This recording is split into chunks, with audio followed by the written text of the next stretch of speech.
We've got 5 frames that we're getting ready to extract, but before we do that, we're going to check some of these that aren't capped. The honey that's not capped, we're going to get a little bit of it out of here and put it on this fractometer. Thanks to Lauren and Patrick that I got. Just put a drop or two on there. That's all you need. Just a little bit more. And we want to make sure I try to not get any of the, yeah, I got a little bit of the fragments on there. Okay, all right. Just kind of spread that around and get that cone fragment off of there. There we go. And then you close it up. You make sure that you get all the bubbles out that you can. You don't want any air bubbles in there. And then you look at it, and we should be reading below 19. And we are right at 17. So we're good. That's dry. 17 on the water percentage scale. Yeah, 17 is what it's reading. So we're good with that. So I'm going to now open up these sails that have been capped with my decapper roller here. Just roll it pretty good over there. You see you're starting to get the honey's already starting to flow out. So we just uncap those really good. Sure, and then I'm going to spin it around here and do the other side. We got a little bit of capped on this side as well. This had a little bit of brood in it, but it's okay. We'll just spin the honey out of there. And again, tell me if you guys would not have taken this frame because of the little bit of brood that's right in there. Just a few sails. But I think, there we go. There's our first frame. Ready to set it down in our extractor. Really nice extractor we got off of Amazon, pretty cheap. I think the brand is, it's VINGLI. The brand is, I think, about $120. I started to make my own, but then realized by the time you bought everything, probably would spend about the same amount of money. So really impressed with it so far. Of course, I haven't used it yet, but we'll see what it looks like. Let's get another frame out. We'll see what it works. How it works. Now this is a really good frame that's already capped for the most part on that side, but not on this side. So once again, I'm just going to test it really quick. Let me clear off my fractometer. Just a little water there, and you want to dry it because you don't want water on it, but hopefully I'm doing that right. But yeah, we'll just clean that off good. Take the towel here and dry it. We're going to start up again. Let me get a little honey out of here to put on the fractometer again just to test the moisture content on this one. Probably enough, but let me get just a little bit more. Nope, doesn't take much, just a drop or two. Okay, and spread that around a little bit. Close it up. Again, make sure you get the air bubbles out. Put it up to the light. Oh yeah, 17 and a half. So still well under the 19 that they say is required for dryness. If it's above that, then what can happen is the honey can ferment faster, won't last as long once you bottle it. It won't store as long as it has too much moisture content in it. So I think we're good on this frame as well. So let's uncap just a few on this side. Make sure, yep. And then we've got a good amount of cap on this side. So I know this side is ready because they don't cap it. The bees don't cap it unless it's dry for the most part. They're really good. It's amazing that they know that, but they do. All right, there's frame number 2. We'll put these in. Start to spin the first time. Make sure they're in there good and solid. Put the lid back on there. I think that lid all works pretty good, so here we go. Let's spin it. Yeah. Usually about 5 to 10 minutes on each side. May try to wobble a little bit, so just You want to be careful. I don't have this thing bolted down to anything. Just sitting on our floor in the kitchen.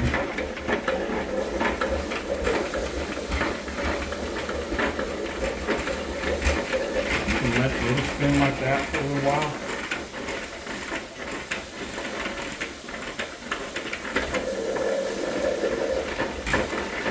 It gets going too fast.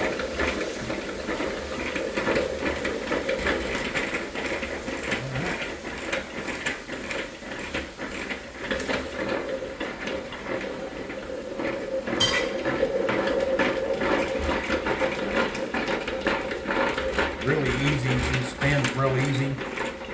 You can see it just keeps spinning after I take my hand off. It's a well-made machine for the price. Good stainless steel quality parts, easy to assemble. It didn't come with any instructions, but it's pretty self-explanatory. You just put the legs on it and put the spout on it. And the frame, the spinner, all of that inside was already installed. And actually the handle part was installed. It took, well, not the handle, but the top gearbox part was already installed. You can do that once. Turn the frames around. Yeah. What you want to do to get the honey spun out on the other side. So we're just now I'm going to spin those for about 5 minutes. You have the instant grits. And there we go. We can use the cordless drill. Just don't want to go too fast with it. But it will do it with the cordless drill.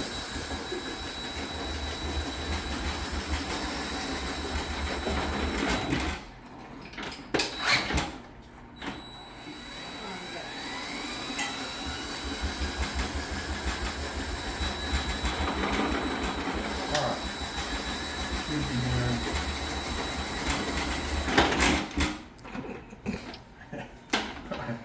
Yeah, don't break your wrist. Okay, I'll check the frames and see if they're pretty dry now. I think they will be. Yeah, look at that. It's spun all that honey out. It's all good and dry, and when yep, I think it's about out of there. So okay, we'll go on to the next set of frames. This is a nice heavy frame as well. Looks like most of it's capped, so I'm not going to worry about using the fractometer on this. I'm just going to open up the capped cells on both sides. Sorry, I couldn't turn that around. Okay, a little bit more. That roller really works good. I hadn't tried it. I was going to use the knife. I watched a lot of videos of people using the knife, but my brother-in-law said, man, I used the roller, I think, for the first time this year, and they really liked it, and I really like it too, because you don't waste near as much honey is what I'm finding out on it. So, all right, we'll put this in there this way and then get the other frame out that's already spun. There's another good frames all spun out. I think we got it. It feels pretty light and dry.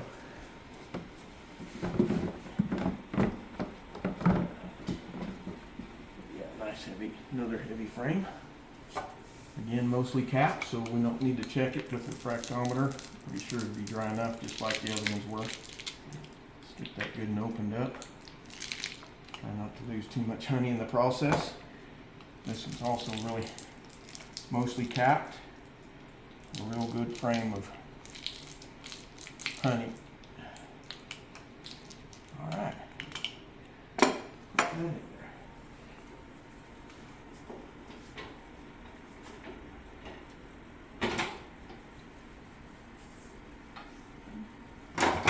And we'll go for another 5 minutes on this.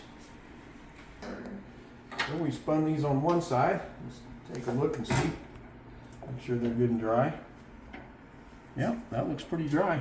It's got most of the honey out. There's maybe a little bit in here where I didn't open that up, but it's pretty, I think it did spin it out. It's just got its cap, so.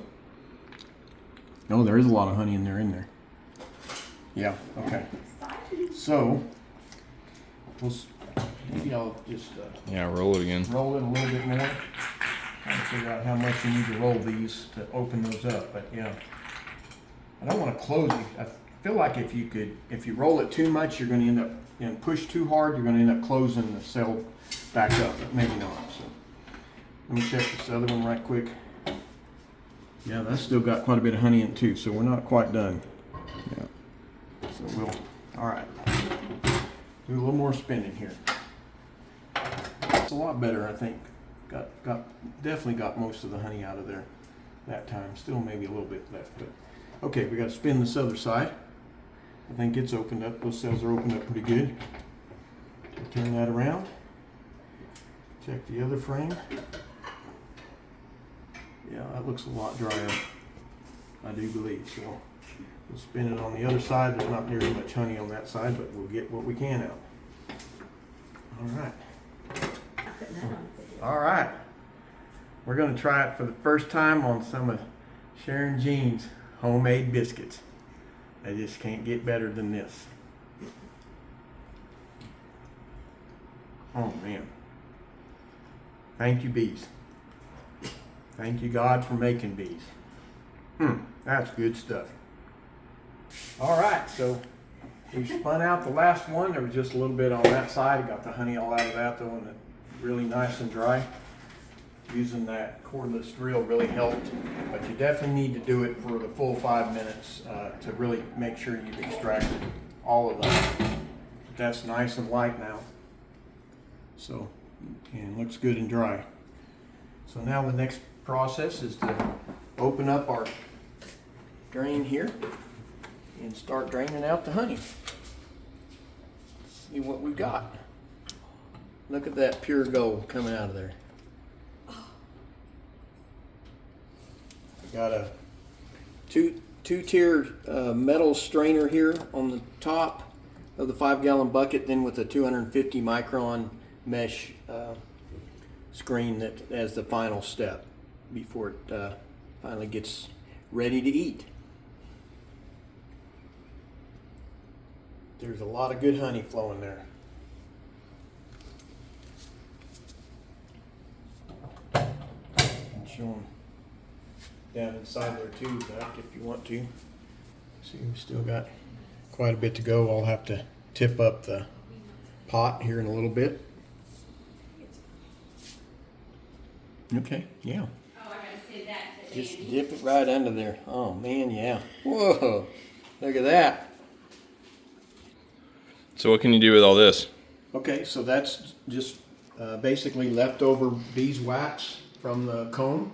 So you could, some people, if you got enough of it, you'd save it and make product with it, beeswax product, or you can, you may want to cook it down. It'll have some other things in it that, impurities, so you could cook it down.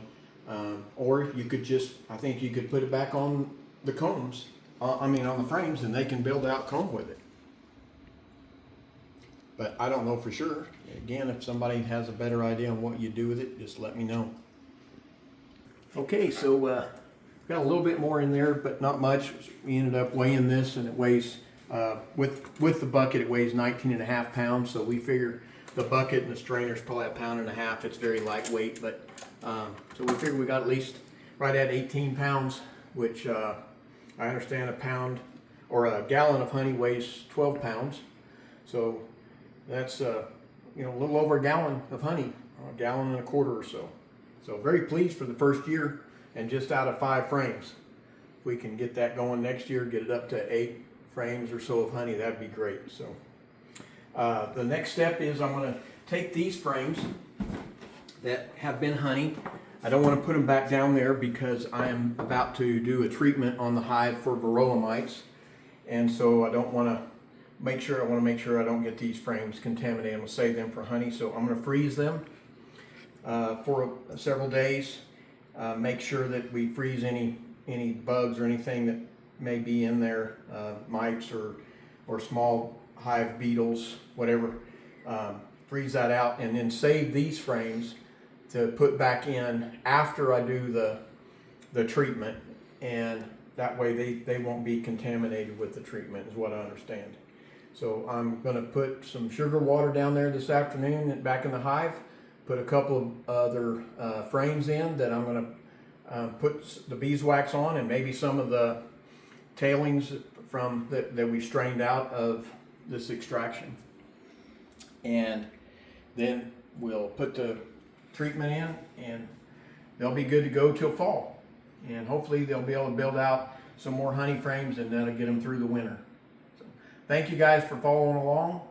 Please leave your comments. I'd love to hear any feedback of what I've done right or what I've done wrong. It'll help us all get better at making honey.